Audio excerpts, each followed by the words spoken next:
je vous remercie de vous être approché de l'un des avocats de la défense pour avoir le déroulé des événements du mardi. En effet, prévu pour le lundi, la présentation à monsieur le procureur spécial de notre client n'a pas pu se faire.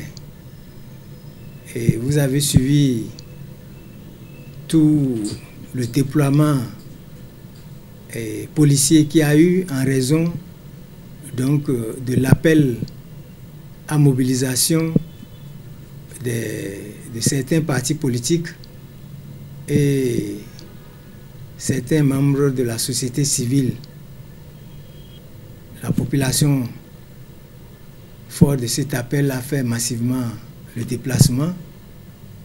Et de l'autre côté aussi, le pouvoir a mobilisé également sa soldatesse, donc qui a bouclé tout le quartier Gagny. Il était pratiquement impossible donc d'avoir accès au parquet spécial de la Criette où notre client était censé être amené pour être présenté au procureur spécial. On ne pensait réellement pas que ce lundi-là, la présentation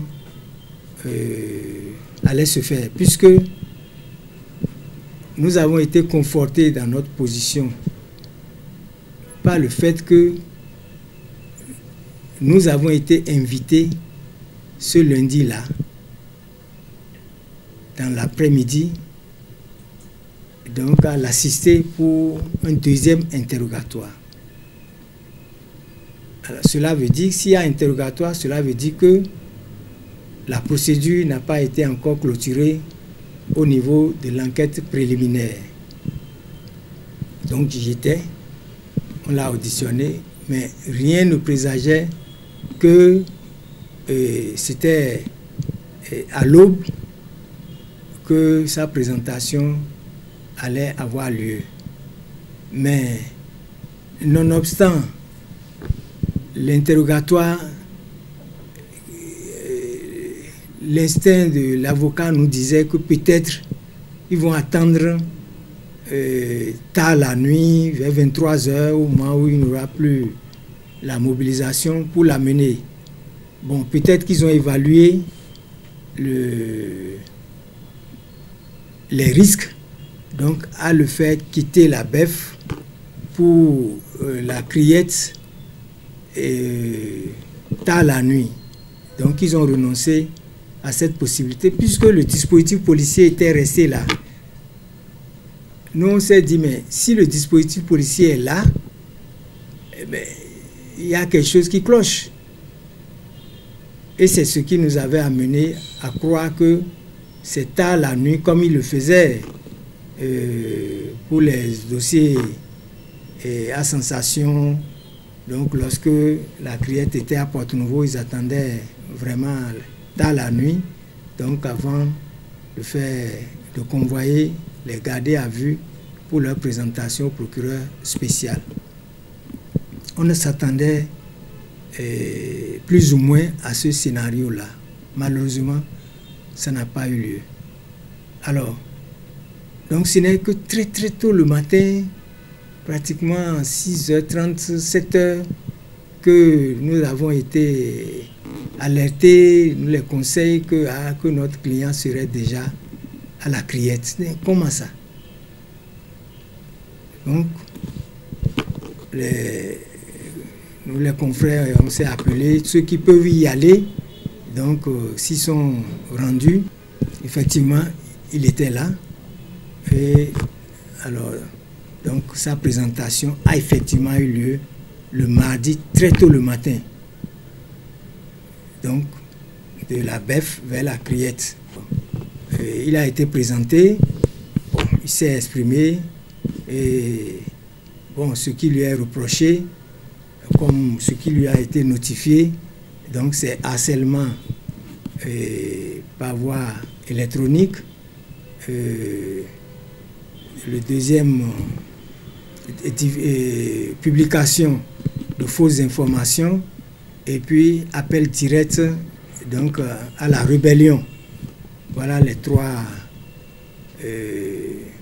chefs d'inculpation qui lui ont été notifiés, et sur ce, on lui a notifié son mandat de dépôt, donc est déposé alors à la prison civile de Missirité pour son audience qui aurait lieu, donc si tout va bien, le 7 octobre prochain.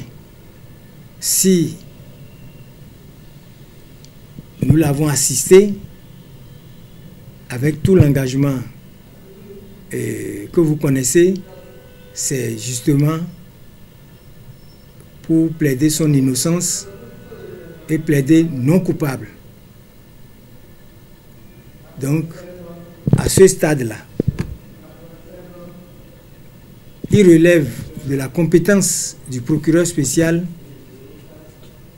soit de le mettre sous mandat de dépôt comme il l'a fait, soit de le libérer purement et simplement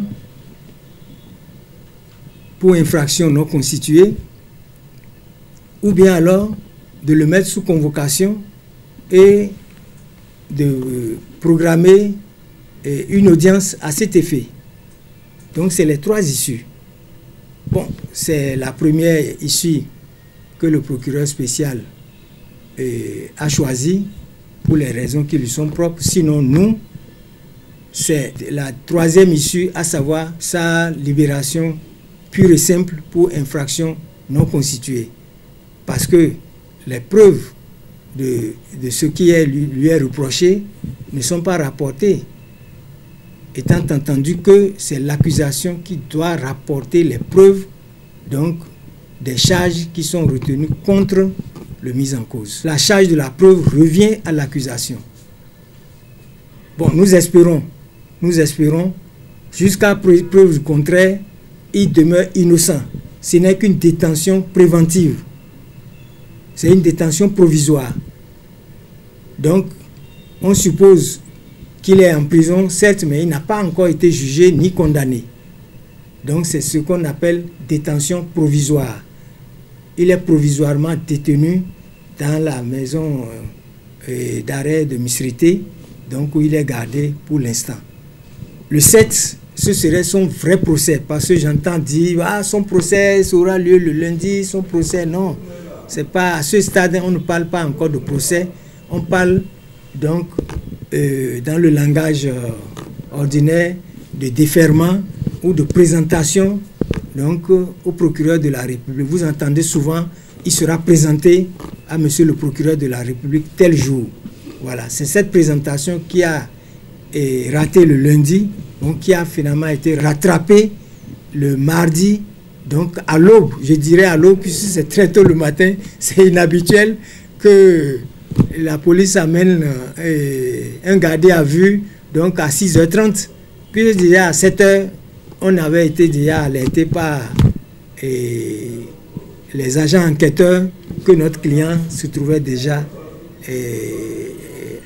à la criette. Donc cela suppose que c'est très tôt le matin, 6h, 6h30, 6h qu'on l'a convoyé et 6h30 déjà il était à la criette. Donc voilà un peu le déroulé toujours spectaculaire donc de sa présentation à monsieur le procureur de la République. Bon, en tout cas, celui que moi j'ai vu, c'est monsieur Steve Amoussou, qui a le moral, qui a la tête bien posée sur les épaules, et j'espère que le temps qui nous reste pour finir ensemble, lui et son collège de conseil de sa défense, va davantage le motiver pour être prêt donc, au combat le 7 octobre. Donc pour affronter cette fois-ci, non plus le procureur spécial seul, mais la Cour elle-même, dans toute sa composition, y compris le procureur spécial. Voilà. À cet effet, à cette occasion, nous espérons que la Cour, n'ayant pas de charge, parce que les charges retenues contre lui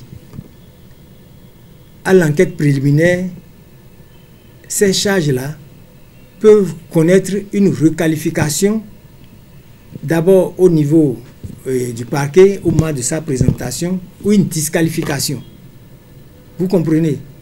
Donc, et cette charge qui est retenue au moment de sa présentation, pour ce que les gens connaissent, je dirais, au moment de son déferment, puisque nous parlons donc à la population qui ne comprend pas les méandres de nos jargons juridiques. Donc, le jour de son déferment, le procureur peut dire non, ce que l'officier enquêteur, l'OPJ enquêteur a écrit, ce n'est pas ça. Supposons si c'est abus de confiance et escroquerie, alors que c'était plutôt un vol, bon, le procureur spécial va dire, ah, ça là, ce n'est pas abus de confiance, mais c'est du vol. Alors, on peut aller devant le juge, cette fois-ci, et le juge va dire, non, non, non, non, ce n'est pas un vol, c'était une tentative de vol, ou ce n'est même pas du tout le vol. Et requalifier ou disqualifier. Donc, c'est étape par étape.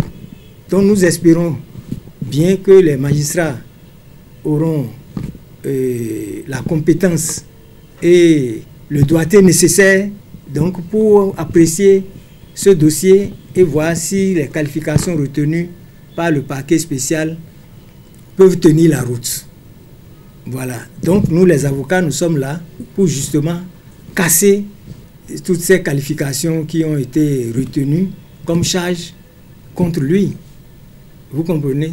C'est notre rôle et nous espérons que il pourra bien se défendre avec le concours donc, de ses avocats pour briser tous ces chefs d'inculpation qui sont retenus contre lui. Voilà. Donc, au sortir de 7 octobre, nous espérons qu'il sera purement et simplement relaxé ou relaxé au bénéfice du doute. Et on verra bien comment le procès va se dérouler. En tout état de cause, nous allons nous y préparer.